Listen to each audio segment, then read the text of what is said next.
पुणी महाप्रसाद को अपमान डाइनिंग टेबुल रे बसी महाप्रभु महाप्रसाद सेवन वीडियो एवं सोशल मीडिया रे भाइराल होबार लगी।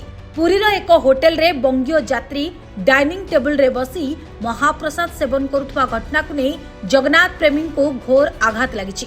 केवल डाइनिंग टेबुल रे बसी जे महाप्रसाद सेवन करुछंती ताहा नुहे, चप्पल मध्य पिंधिचंती। देखंतु ए विजुअल को याकु नहीं जगन्नाथ प्रेमी स्थानीय बासिंदा मध्य उद्वेग प्रकाश करिसंती।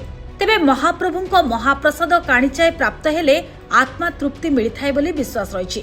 सेहीपरि महाप्रसाद सेवन समय खाली पादरे तले बसी एहाकु सेवन करिवार परंपरा मध्य रही आसीछि। महाप्रभु को दर्शन करने सहित महाप्रसाद सेवन करने द्वारा अशेष पुण्य मिलिथाए बोली विश्वास मध्य रही। किंतु महाप्रसाद को एभली अपमान करने आदौ उचित नुहे बोली जगन्नाथ प्रेमी स्वेच्छासेवी निजर मत रखिछंती। आसंतु सुनिबा कौन कहउछंती स्वेच्छासेवी। स्वतंत्र भाव में चप्पल पिंधिकी डाइनिंग टेबुल रे बसिकी जो महाप्रसाद सेवन करे अत्यंत निंदनीय घटना। जन जगन्नाथ प्रेमी हिसाब से मुझे दृढ़ निंदा करी। किंतु जहाँ भी हो जो यहाँ बारंबार घटी चलती।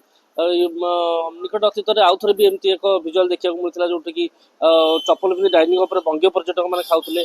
आठी पुरी रे ये होटेल जो पंडा मैंने अच्छा कलिग पंडा मैंने थे होटेल कर्मचारी मैंने थे से किपर यहाँ बारण करना यहाँ मुख्य जिनस से तो पर्यटक हुए तो जापारे न जापारे से अलग। किंतु आम पुरीवासी हिसाब से होटेल कर्तृपक्ष पंडा यहाँ बारण करवा निहाती दरकार। आ समस्त होटेल मानक महाप्रसाद खाइबा आ ग्रहण करने निमंत्रण जो नियमावली रही से प्रति पर्याप्त सूचना रहा दरकार।